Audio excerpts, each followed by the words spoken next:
আসসালামু আলাইকুম ওয়া রাহমাতুল্লাহ। সম্মানিত দেশবাসী, আজকে আমরা জেনে নেব ময়নার ঘটনাকে কেন্দ্র করে ইমাম এবং মুয়াজ্জিনকে যে গ্রেপ্তার করা হয়েছিল, তাদেরকে গ্রেপ্তার করে কোনো তথ্য পেয়েছে কিনা প্রশাসন, আমরা সেটা আলোচনা করব বিজ্ঞ একজন আলেমের থেকে। পাশে আরেকজন আলেম রয়েছেন, আমরা দুইজনের থেকেই কথোপকথনের মাধ্যমে জেনে নেব এবং ময়নার বাবা শেষ পর্যন্ত কি বলেছেন এই বিষয়টি নিয়ে আলোচনা করব। আর ময়নার মা এবং তার চাচাকে নিয়ে যে একটা প্রেমের কথা, আপনার সম্পর্কের কথা যেটা ছড়িয়ে পড়েছিল, এটা আসলে কতটুকু সত্য, এই কথা কতটুকু গ্রহণযোগ্যতা, কোনো প্রমাণ পেয়েছে কিনা, আজকে এই ভিডিওর মাধ্যমে আমরা বিস্তারিত আলোচনা করব। এবং ময়নার আসামিকে আদৌ পেয়েছে কিনা বা পাবে কিনা, আমরা এই বিষয়টি নিয়ে আলোচনা করব। তাই ভিডিওটি অত্যন্ত গুরুত্বপূর্ণ হতে যাচ্ছে। আপনারা ভিডিওটি লাইক দিন এবং ভিডিওটি আপনারা সর্বোচ্চ শেয়ার করুন। আসসালামু আলাইকুম ওয়া রাহমাতুল্লাহ। ওয়ালাইকুম আসসালাম ওয়া রাহমাতুল্লাহ। আপনার নামটা যেন কি? মাওলানা মোহাম্মদ আবুল হোসাইন। দর্শক মণ্ডলী, আমার হুজুরের নাম হচ্ছে মাওলানা মোহাম্মদ আবুল হোসাইন। আমি হুজুরের থেকে জেনে নেব, এই যে ময়নার যে ঘটনাটা ঘটলো, ময়নাকে কে বা কারা দুনিয়া থেকে বিদায় করে দিয়েছে। বিদায় করে ময়নাকে রাখা হয়েছে মসজিদের ভিতরে। তো মসজিদে রাখার কারণে দেখা যায় প্রশাসন এসে ইমাম এবং মুয়াজ্জিনকে গ্রেপ্তার করেছে সন্দেহভাজন অনুযায়ী, তাদেরকে জিজ্ঞাসাবাদ করার জন্য। তো আমরা যতটুকু জেনেছি, গ্রেপ্তার করার পরে তাদের থেকে কি কোনো তথ্য বা কোনো তদন্ত পেয়েছে কিনা? তাদের থেকে এমন কোনো তথ্য পাই নাই। আচ্ছা আচ্ছা। সন্দেহ করার কারণ ইমাম মুয়াজ্জিন হলে হতেও পারে। সন্দেহ কেন করছে তাদেরকে? সন্দেহ করেছে এই জন্যই যেহেতু লাশটা মসজিদের ভিতর থেকে পাওয়া গেছে, আচ্ছা আচ্ছা। এই জন্যই সন্দেহ করা হয়েছে। আচ্ছা। অন্যথায় তাদেরকে সন্দেহ করার কথা ছিল না। যেহেতু মসজিদেই ময়নাকে পাওয়া গিয়েছে, এই জন্য যেহেতু তারা ওই মসজিদে থাকে, যার ধরুন প্রশাসন তাদেরকে জিজ্ঞাসাবাদ করার জন্য নিয়ে গিয়েছে। হুজুর, আপনি কি বলেন, এটা সন্দেহ করার কারণটা কি? সন্দেহ করার কারণ এটাই, যেহেতু মসজিদে পাওয়া গেছে, সেই জন্য আর কি সন্দেহ করা এটা স্বাভাবিক একটা বিষয়।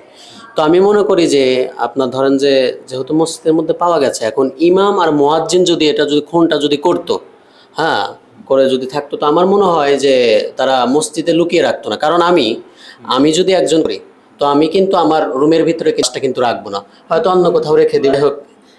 সেটাই আর কি, সন্দেহ করার কারণ এটাই যে যেহেতু মসজিদে পাওয়া গিয়েছে, সেই জন্য প্রশাসন তাদের দিকে একটু বেশি জিজ্ঞাসাবাদের জন্য নেওয়া হয়েছে আর কি। তো তাদের থেকে কোনো তদন্ত পেয়েছে কিনা? তদন্ত তাদেরকে তো রিমান্ডে দেওয়া হয়েছিল 6 দিনের। এটা খুবই দুঃখজনক একটা বিষয় যে রিমান্ডে দেওয়ার পরেও তারা কোনো তদন্ত পায়নি। তাদের ফিঙ্গারপ্রিন্টও চেক করা হয়েছে, এটাও তাদের লাশের সাথে কোনো আর কি মিল খায়নি।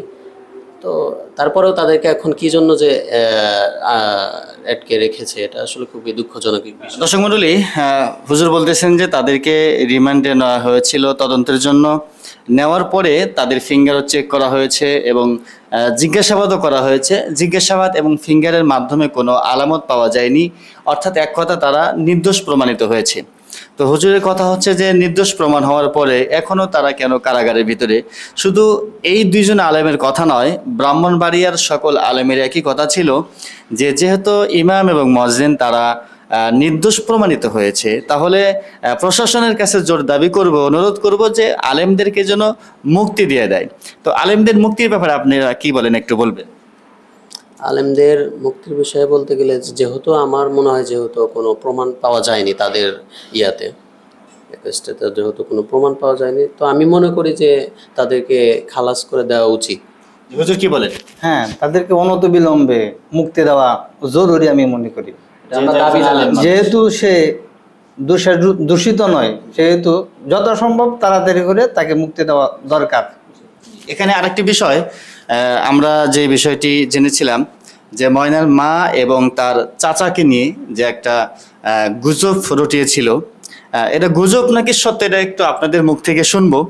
যে বিষয়টি ফেসবুকে ভাইরাল হয়ে গিয়েছিল যে ময়নার মা এবং তার চাচার সাথে একটা সম্পর্ক ছিল, প্রেমের সম্পর্ক।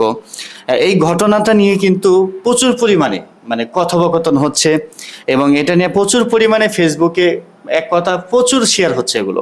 তো আসলেই আমি আপনাদের থেকে জানবো যে ময়নার মার সাথে এবং তার চাচার সাথে আদৌ কোনো প্রেমের সম্পর্ক, এরকম কোনো সম্পর্ক আছে কিনা একটু দয়া করে আমাদেরকে জানাবেন এবং দর্শকদের উদ্দেশ্যে করে একটু জানাবেন। আসলে মূলত এটা হচ্ছে মানুষ সন্দেহ করে এই জন্যই, আমরা পত্র পত্রিকায় খবরে দেখি বিভিন্ন সময় বিভিন্ন রকম এরকম ঝামেলার মধ্যে নিজের বাচ্চাকে পর্যন্ত অন্যের হাতে তুলে দিয়ে এরকম দুর্ঘটনা ঘটে, অনেক ঘটে। ঘটে, যার কারণে মানুষের সন্দেহমূলক এগুলা বলতেই পারে, কিন্তু আসল তদন্ত কে করেছে এগুলা চেক করে বের করতেই হবে। এখন আমি আপনার কাছে জানতে চাই, এই যে ময়নার মা এবং তার চাচাকে নিয়ে যে সন্দেহ করলো, এই সন্দেহ যেহেতু এখনো কোনো তথ্য কিন্তু পাওয়া যায়নি, তদন্ত হয়নি, এই না জেনে একজন মানুষের উপরে কি সন্দেহ করা ঠিক হবে? আমরা এই পর্যন্ত যা শুনতে পেরেছি যে ময়নার চাচা এবং ময়নার মা এই দুইজনের সম্পর্কে ময়নার, সেই হিসাবে তাকে বলা, তাকে নিয়ে একটু তদন্ত করা আমি মনে করি দরকার। আচ্ছা আচ্ছা, তো আপনি কি বলেন? আমার কথা হচ্ছে, যেহেতু তিনি বলেছেন, তিনি এরকমভাবে বলেছেন যে যেহেতু এখনো পর্যন্ত প্রকৃত আসামি যেহেতু এখনো খুঁজে পাওয়া যায়নি, তো আমি ইমাম সাহেব বা মুয়াজ্জিন সাহেবকেও আমি সন্দেহ করি, বা আমার আশেপাশে যারা আছে তাদেরকেও আমি সন্দেহ করি, এমনকি আমার স্ত্রী, আমার চাচাতো ভাই যারা রয়েছে তাদেরকেও আমি সন্দেহ করি, যেহেতু এখনো প্রকৃত আসামি পাওয়া যায়নি, সেজন্য সন্দেহের বাহিরে আমার কেউ নেই। মানে বাবা বলছিল যে আসামি বের না হওয়া পর্যন্ত সন্দেহের বাড়ি কেউ নাই, যতক্ষণ পর্যন্ত আসামি শনাক্ত না হবে। তো এখানে তো আসলে কি তাহলে তো এই কথার দ্বারা কি বোঝা যায় যে তার স্ত্রীকে সন্দেহ করেছে? না, এই কথার দ্বারা কিন্তু এটা বোঝা যায় না যে আমি আমার তিনি তার স্ত্রীকে সন্দেহ পোষণ করছে, আসলে এটা কিন্তু বোঝা যায় না।